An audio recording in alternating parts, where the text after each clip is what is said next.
قبل عيد الام طبعا، دي مناسبه كبيره بالنسبه لنا. كان تقريبا الهيد اوف بيزنس نزل لف على المحلات كلها. اوكي انا من ضمن المحلات اللي هو لف عليها فيها.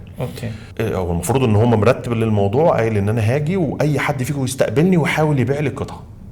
انا جاي عايز هديه لمامتي ويحاول يبيع لي. شفته داخل من بره على الباب، طلعت فتحت له الباب، استقبلته، قلت له اتفضل.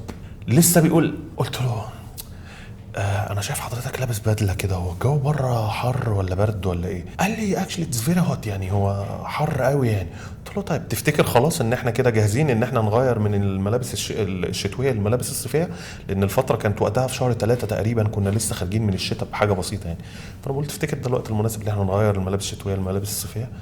قال لي طبيعي، احنا خلاص الجو بدأ يبقى حر، فاحنا لازم نغير الملابس وننزل الملابس بتاعتنا من شتوي لصيفي، وان احنا نبدأ نغير الموضوع. اللي انا بعمله ده ايه؟